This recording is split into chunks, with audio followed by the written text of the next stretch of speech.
Welcome back. We're on day 4, I believe it is now, and we're going to be talking about another of the pillars of nice guy syndrome, which is our inability to deal with and accept uncomfortable emotions.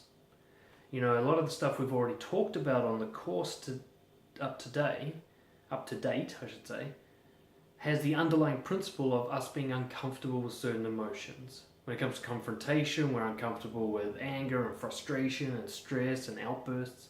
When it comes to rejection, we're uncomfortable with loneliness and uncomfortable with all sorts of disappointing feelings that come with that.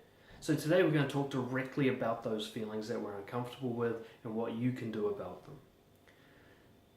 The key principle to eventually get, it won't click straight away, but to eventually get, is that all emotions are okay.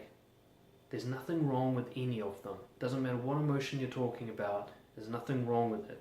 Now, how you react in terms of behavior with that emotion is something else. The emotion itself is neutral. What you do in reaction to that emotion decides whether or not you're being helpful or harmful. So today we're going to talk about what you can do to slowly get yourself to a place over time where all emotions are okay. Because if you can get to that place, then you can be shameless. If you can be shameless, then you can be honest. And if you can be honest, then you can develop true passion for life and connect with people. Emotions are the key to this. When you suppress emotion, you suppress yourself. Your emotions are who you are. Angry, happy, sad, confused, hateful, loving. These are all expressions of you.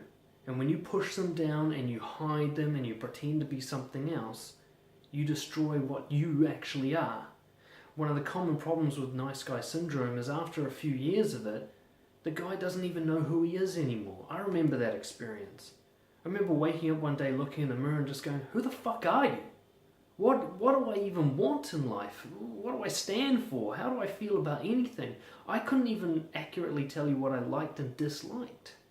I was so confused and lost about who I was. It took me a long time to realize that's because most of what I felt was repressed, it was rationalized away, it was prevented from happening, and therefore I lost me. The performance became who I was.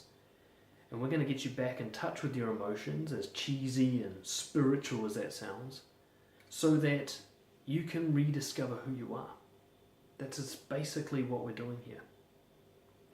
So when you suppress emotion, you suppress yourself. When you suppress other people's emotions, you suppress them.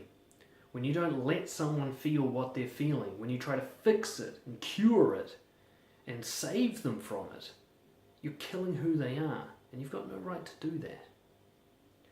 You've been trained to think that some emotions are good while other emotions are bad. So you feel compelled to fix an emotion when it's in the bad category. What emotions come into your bad category? Anger, sadness, fear, disgust, confusion, hate? Which ones do you label as bad? Why do you label them as bad? Where did you get that idea from? When you take away the behavior and just have the emotion, what's bad about it? Is it because it doesn't feel pleasurable? Why does everything have to feel pleasurable? I won't go into detail on all the emotions. This course is too beginner level for that. But for now, I want you to imagine, what if they're not bad? What if behavior can be right and wrong, but emotions are neutral? They're all there to serve a purpose. Anxiety's there to help you get excited about something and know what's important. Anger's there to give you the power to be courageous and passionate. Disgust is there to stop you from poisoning your mind with things that are bad for you, and so on. Sadness is there to help you to connect with people. Depression is there to help you reflect on life. All these emotions serve a purpose, but if you're suppressing them, then you're probably reacting to them with unhelpful, harmful behavior. The behavior is the focus. The emotion should not be blamed for the behavior. Yeah? I know this is a big one. It took me a long time to get my head around the idea that all emotions could be neutral, that all emotions aren't good or bad. It took me many years to work on this. But today we're going to pretend, no, we're not going to pretend, we're going to act as if they're all okay. We're going to see what happens. You're going to let emotions go unfixed all day today. whether they're yours or someone else's. You're going to let them be. Now, if you're not comfortable expressing them, or you don't know how to deal with them without fixing them, then you're just going to leave them alone. But what you're not going to do is try and change them, manipulate them, or control them. If someone's feeling sad, you're going to let them feel sad. You're not going to stop that. You can be there for them, comfort them, but don't try to cheer them up. Don't try to manipulate people towards happiness today. If someone's tired, let them be tired.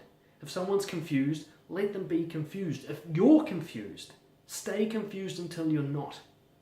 If you're angry, be angry. It doesn't mean you have to punch someone in the face or something harmful. Just sit with the anger. Let it be until it passes. Don't try to fix it. Don't try to move it along. And the same for other people. So today, just let your emotions be. And that's the only job you've got today. I'll see you tomorrow.